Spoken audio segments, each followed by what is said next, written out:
We chat RVing near Spokane and northern Idaho with two seasoned Washington State Cougs, and they share with us some places that just may surprise you.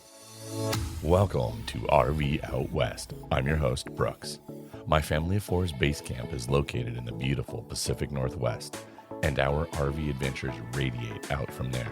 Please grab a mug of coffee and join us as we discuss RVing around the American West. From sweet camping spots, gear and equipment, to tips and tricks, we've got you covered. We are RV Out West. I received an email from a listener a little over a month ago that I want to share with you. The letter reads, "Good afternoon.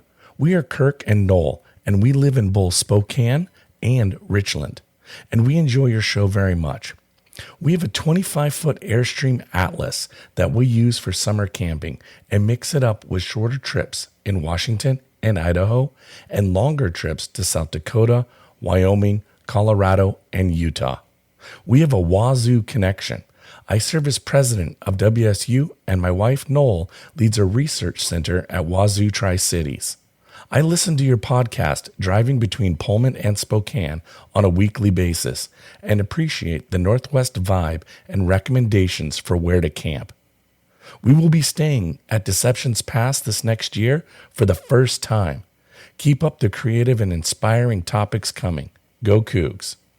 Well, after reading this email, I wanted to have a conversation with Kirk and his wife, Noel, to hear their story, their tales of adventure, and to hear firsthand from them about some of their favorite places to camp in Eastern Washington. Kirk and Noel, I'm thrilled to have you on RV Out West. Thank you for chatting with us. Well, we're thrilled to be here, and I've enjoyed listening to your podcast as I'm driving around, and we're thrilled just to be part of talking about camping and outdoors in the Pacific Northwest. Yeah, it's going to be wonderful. Well, thank you guys. So first off, why don't you guys just go ahead and tell us a bit about yourselves, maybe share how you two met, and kind of just give me a little bit of your background about the two of you. Yeah, so I grew up in Virginia. I lived kind of all over the place in Virginia, and then ended up in Blacksburg, Virginia, where Virginia Tech is. My father was an electrical engineering professor, and my mom was an elementary education teacher. And so growing up, we would camp. We camped some around Virginia. We camped some at Disney World growing up before I met Kirk. And then we went to Virginia Tech. We both went to Virginia Tech. Kirk transferred there, and we met just before my freshman year at a volleyball match. And at the time, we're dating other people. And then over spring break of my freshman year, Kirk's junior year, we did an alternative spring break and went and worked on housing in Kentucky. And after that, started dating, and then got married when I was a senior, and the rest is history. So, Kirk, you want to share? Yeah, I grew up in the coastal area of Virginia, in the Norfolk, Virginia Beach area. Like Noel said, we met at Virginia Tech, and then we moved around the country a bunch. So we lived in North Dakota, Minnesota, Upper Peninsula, Michigan, Mississippi, Kansas, and now settled, if you will, in the Pacific Northwest in Washington. So we love the state, we love the area. But if you're going to talk about your growing up and camping a little bit, you've got to talk about the 6-week trip in the conversion van thing that your parents did. So when I was the oldest of 3 kids, and when I was a high schooler, my dad took a large Dodge van and converted it into a camper. We started in Virginia and went to California and came back, and we stayed in the van. The back of the van, my mom, dad, and I slept. My sister slept on a hanging bed, and my brother slept on the bench seat.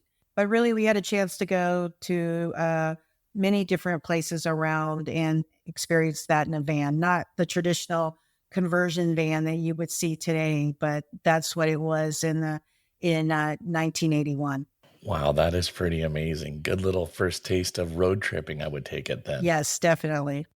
So what brought the two of you then out to Washington State? It really was the jobs. And I'd been president at Kansas State University for 7 years, and opportunity came up at Washington State. We knew some of the people that were out there, Noel had a long-term relationship with one of the local companies in Pullman. We like to say, they recruited Noel to the Pacific Northwest and found something for me to do. We fell in love with the Pacific Northwest once we'd been out here. And as I mentioned, all the places that we've lived before, I think it's hard for people who only grew up in the Pacific Northwest to realize how terrific a place this is.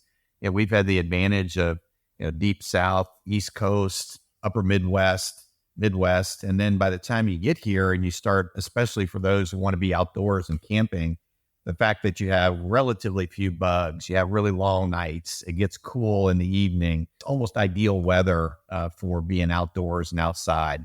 And that's part of the reason we love being up here. I absolutely couldn't agree more. Well, I think particularly being in Eastern Washington, we can be at Glacier in 5 hours. We can be at Yellowstone. We've gone a couple times over the 8 years we've been here.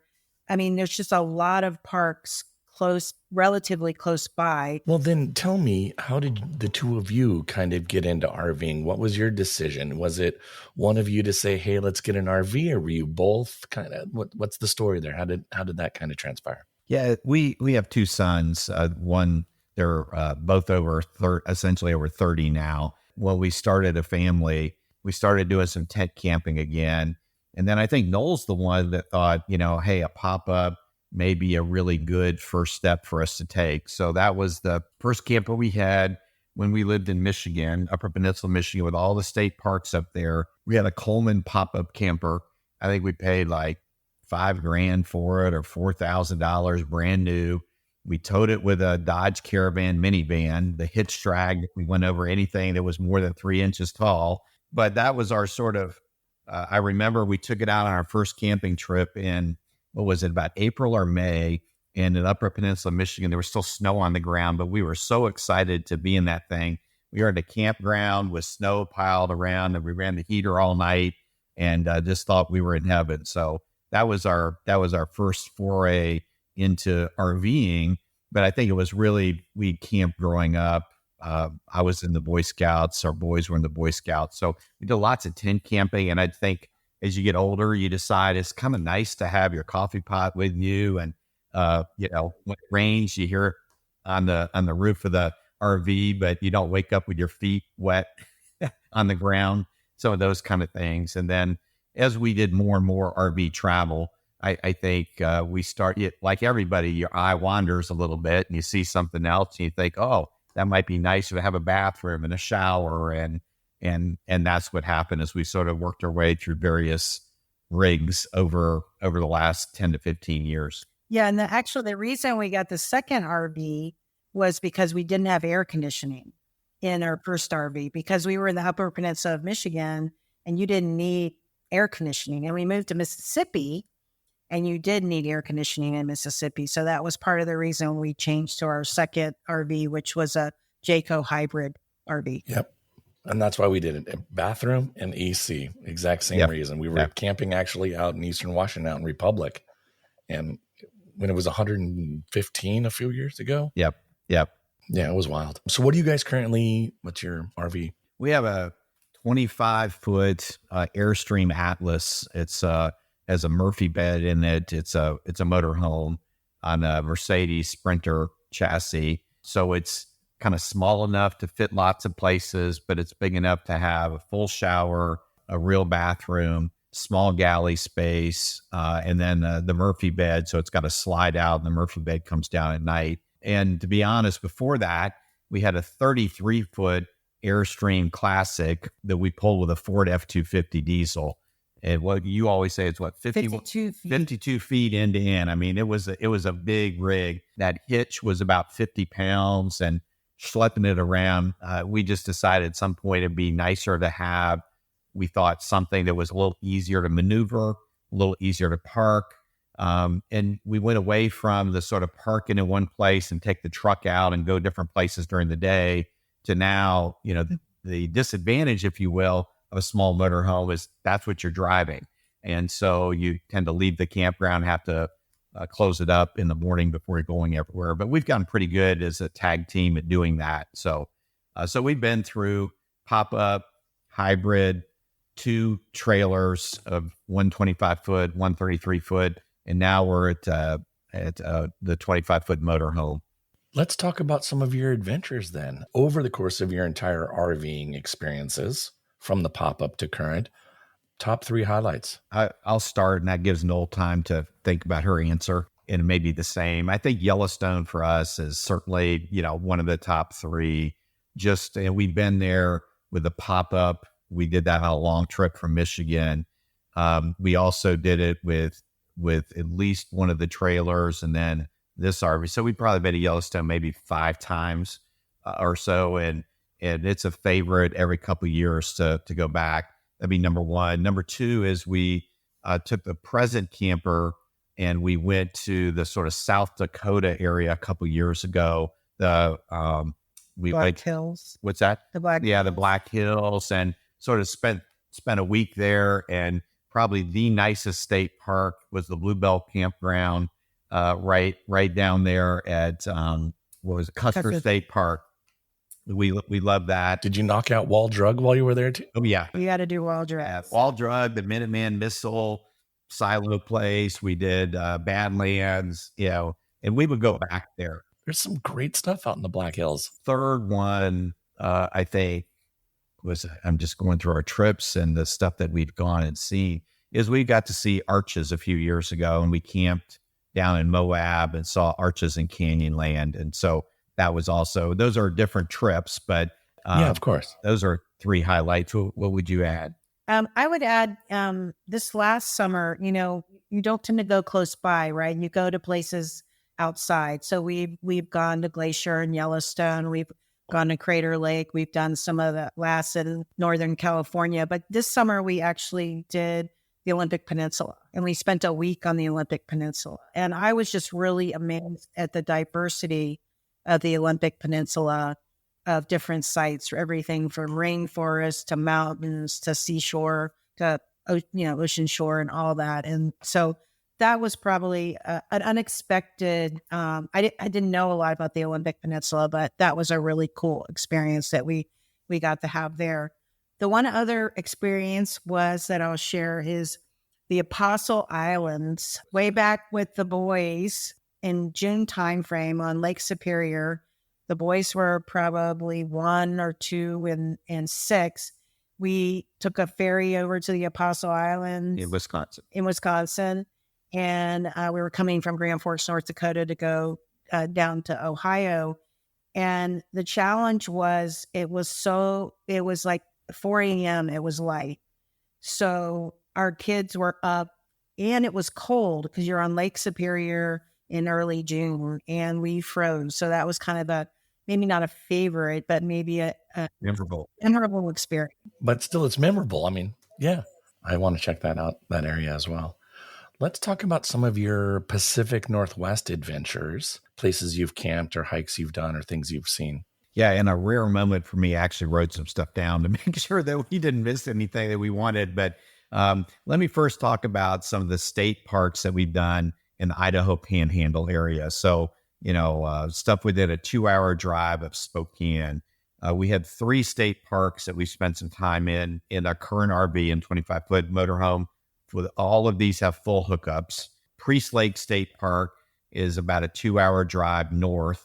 It's a beautiful lake and area, and the campground itself is lots of shade trees. The sites may not be the most super level sites in the world, but very, very picturesque. There's a beach close by. Lots of people have their dogs there and things like that. And what we really liked about Priest Lake was there's a lot of places around there. It's kind of the resorty lake place for the summer. Like there was a Hills Resort was one of the places that we went to, and they had these blackberry type drinks, huckleberry type drinks that were part of their specialty. And so we went there, and there was another place. And again, Noel was like, you must have looked this up, because how could you remember it, called Moose Knuckle Barbecue Burgers and Brews. That was also right out on the southern end of the park. It was just a few miles away from where we're camping. And we also went and got some barbecue and a local beer or two. So we really enjoyed Priest Lake State Park. We did a couple years ago. So Yeah. So the other place we went last year was Farragut State Park, and that's only about an hour from Spokane. We were really surprised at how close it was. That's been on my list, especially because that's really close to Silverwood. Tell me about Farragut. So one of the cool things about it is it was a World War II era naval training station, and there was a museum. It wasn't open when we were there because we were there Memorial Day. Yeah, this year. And so it last year, so it wasn't open yet, but it really had amazing sites. The sites were really great. They were paved sites. Our RV is 25 foot long. You could have fit a 40-foot RV in this spot with no trouble whatsoever. And then it had gravel close right next to it with a picnic table and for the dog to run around it, and then grass around it. We were pleasantly surprised how nice the site was. The other thing that we did there is ahead of time we read that they had disc golf, and Noel and I didn't know much about disc golf, so we went to get a couple of the different Frisbee sizes, and they have a nice beginner course there. So we went over there and played 9 holes of that. And so now when we go on our RV, we've got, one of the back compartments, we keep our Frisbees, because it turns out a lot of state parks have those. And if it's a nice day, it's kind of a fun way to get out, walk around. We did one walk that was kind of on the bluff ahead over the lake, and it was just beautiful and really looking over the lake, lots of boating and other opportunities there. The third state park is called Hayburn State Park, and that is north of Spokane, also about an hour away. The reason we did that one is it turns out it is on a long bike trail called the Trail of the Coeur d'Alene. So we have e-bikes that we take with us.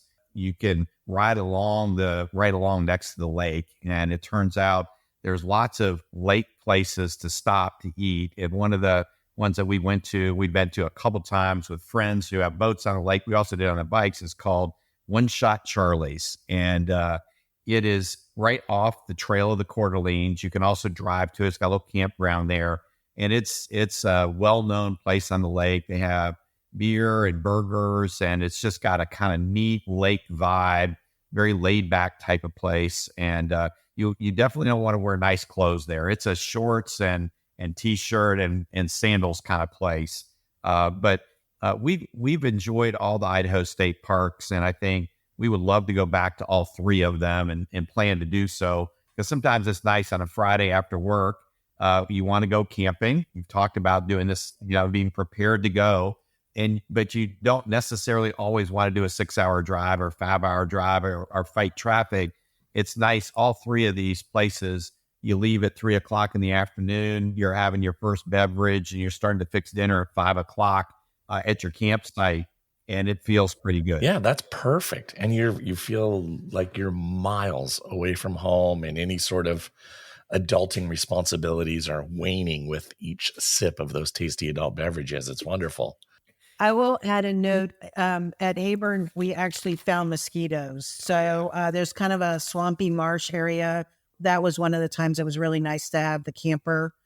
Some of the people there actually had screen tents, but I think that's probably the only place I remember really having mosquitoes. Last 3 or 4 years. Yeah.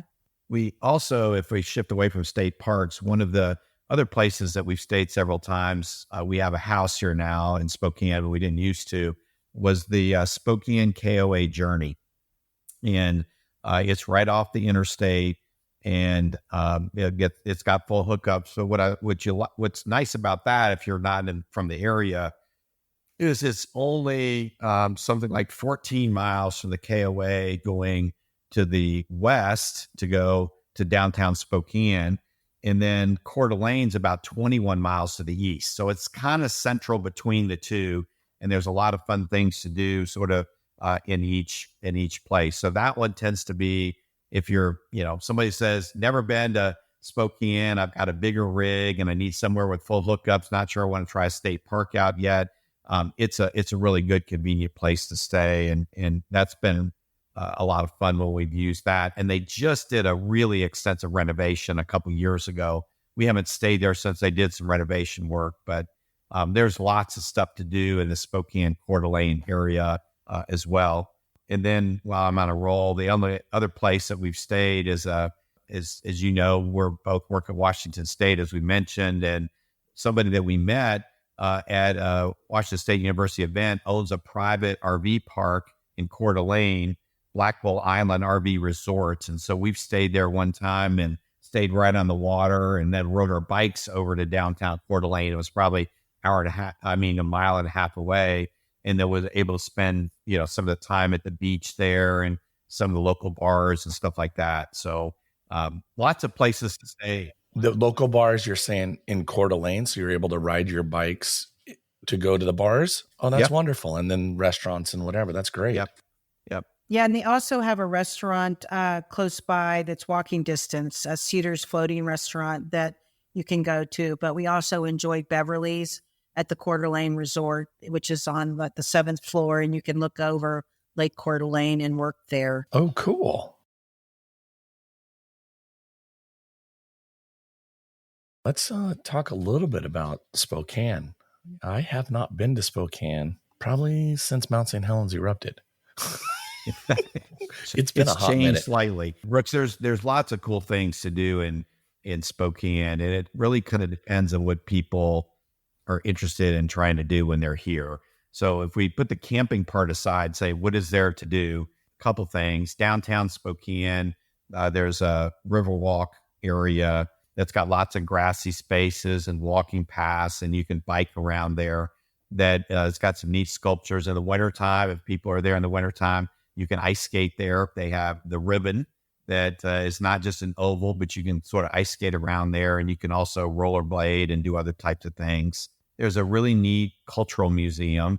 Noel and I are members of it, the Northwest Museum of Arts and Culture, which is downtown. And they have not just art, but they also have sort of some cultural type of exhibits that will be, hey, this is what Spokane looked like in 1900 or things like that. So fun. It's a place I would say, if you have some time, it's an hour and a half, maybe. It's not somewhere you're going to spend all day, but everything rotates through there. Yeah, and they had a neat exhibit on Mount St. Helens. And we grew up on the East Coast, so we knew about Mount St. Helens, but unlike you, we didn't experience it.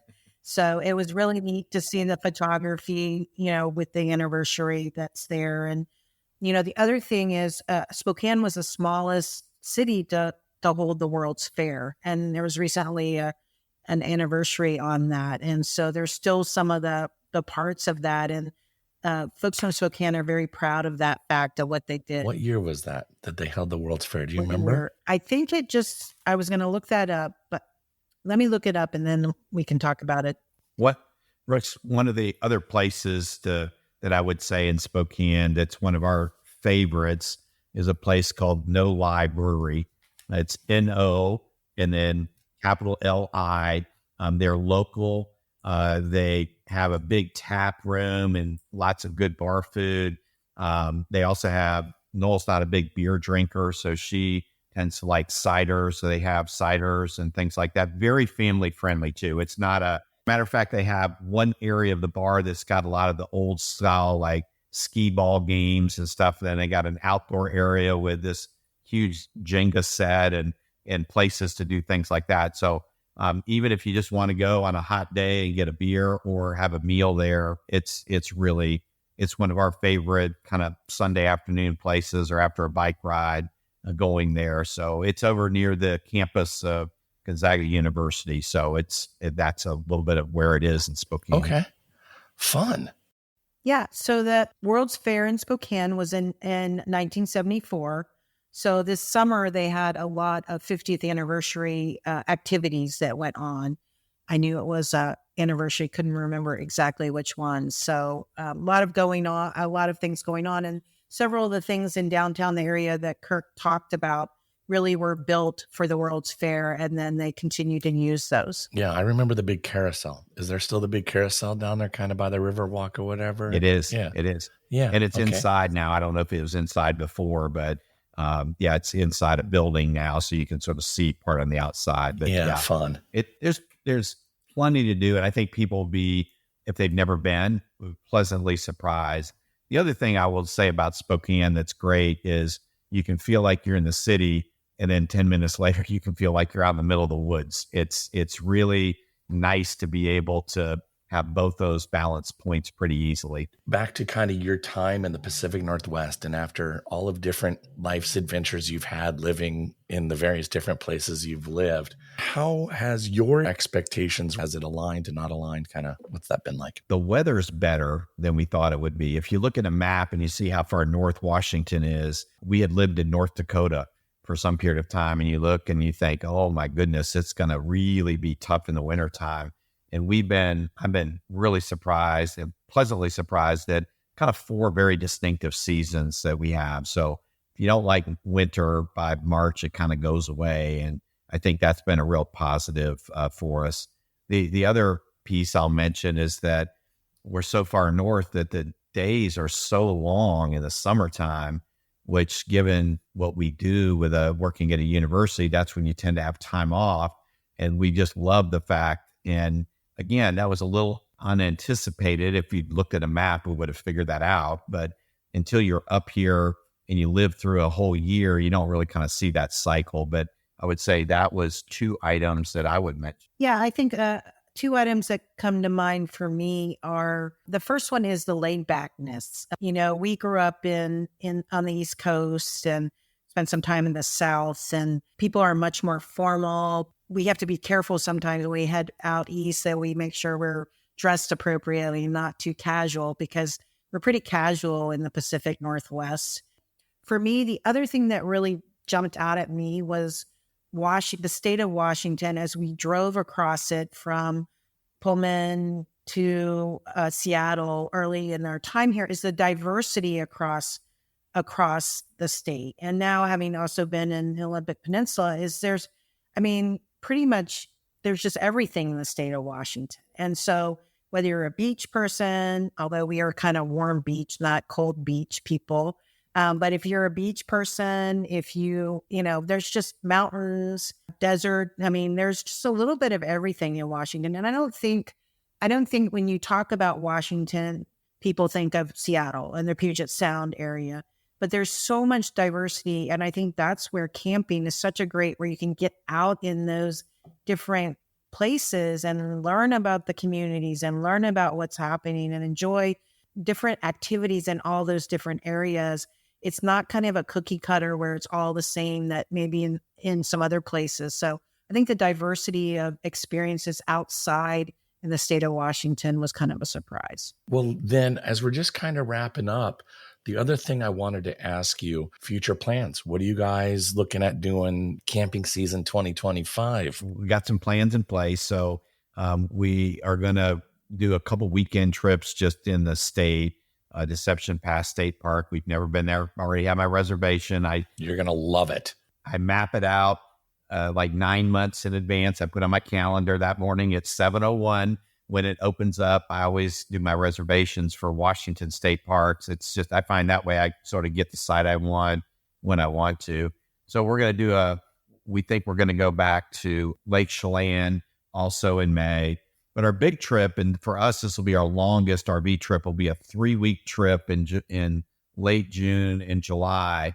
We're going to go to the upper part of the lower peninsula in Michigan. Okay. And so we're going to drive across, Montana and North Dakota, Minnesota, a little bit of Wisconsin, camp along the UP. We used to live up there, but we're going to hit a few state parks. And then our son and daughter-in-law, who live in Tennessee, they have a Mercedes Sprinter van that they've done a conversion on, and they do weekend camping, and they're going to drive up and meet us there. So we'll camp together as a family Fun. for a week up in the sort of Traverse City kind of area. And then we'll take a different route coming back, but it'll be 21, 22 days beginning to end. Traverse City is on my list. I want to go very, very badly. I've heard nothing but wonderful things about it. Another really great place is Mackinac Island. We camped actually near there when we were in Michigan, and you take a ferry over. You don't have vehicles on Mackinac Island. And then we have some friends who are going to bike with us around Crater Lake on the Saturdays, where they have 2 Saturdays where they close off the road for a while and you can bike. And so we'll do that. So we've got a couple neat things planned, but I think long term, after we both aren't working full time anymore, we're hopeful to be on the road for maybe 3 to 4 months a year on longer trips where we can go back to the East Coast and, spend 2 months. We'd like to go to Alaska. I watch all the Alaska RVing videos, and we certainly want to be able to go and spend some time up in Canada. Banff, we just went this summer. Put Banff on your must-see list. From Spokane, you're 9 hours, maybe. Like, it's kind of sort of ridiculously close. Yep. And the other thing is I would also like probably for the next summer 26, look at, or probably a shoulder season of 26, maybe a 2 to 3 week trip through Nevada. We'd like to do Death Valley. We would like to do, some of, Las Vegas. So you just got to pick the Great Basin National Park. So there's a variety of things that we would like to do where we go spend a few days in each one and not kind of rush from one to the other. Death Valley, we definitely like to do, but as you well know, you got to pick your time when you go so it's not blistering hot or super cold. And those shoulder seasons, I think, are the times where it's supposed to be really good to go. So one of the things you mentioned, surprises, and maybe it's not surprises, but the state parks in the Pacific Northwest are amazing. They in Idaho, Oregon, Washington, the state parks that we have been at have just been very, very nice. And we really have enjoyed them. Fort Worden, and we were on this beach. We had this amazing beach site, and, it's a state park. It was just, the parks are just really amazing and well kept up. And, having traveled in other states, I would say they're way nicer than many of the other states. And so for people that are here and they just expect that, they go outside the Pacific Northwest, they may find the state parks are not what they expect. But we're very fortunate that that's an important part of what our states support is our state parks and the infrastructure, the programming around it, all the different parts of it. It really is great to be in and enjoy those different parks. And I'm excited that you guys are going to Deception Pass State Park. Definitely bring your e-bikes. Will do. Because from the campground, you can easily bike down and do whatever. Well, you guys, thank you so much for coming on the show. I really, really appreciate you taking the time out of your evening to join me here. So thank you. Well, thank you. Well, thank you for the opportunity to share. If you liked this episode, please share it with your family and friends. I'd also like to invite you to follow RV Out West on Instagram and Facebook, where you can join in on the conversation. Thank you again for listening to RV Out West. I sincerely appreciate it. In next week's episode, we talk about dispersed boondock camping with YouTubers Where's Wiseman. They join us on the show and share about their teardrop trailer adventures around the Cascade Mountain Range and beyond. Be sure to tune in next week to hear their stories. Thanks so much for listening to RV Out West. Join us again next week. Please like and subscribe to our podcast on Apple Podcasts or wherever you choose to get your podcasts so you never miss an episode. I sure would appreciate it if you left a rating or a review of the show. Special thanks to Scott Holmes Music for providing us the intro song, We Are One. RV Out West can be found on Instagram and Facebook, where you can interact with us and follow along on our RV adventures around the Pacific Northwest. So get out there, explore, and go see what's beyond the horizon.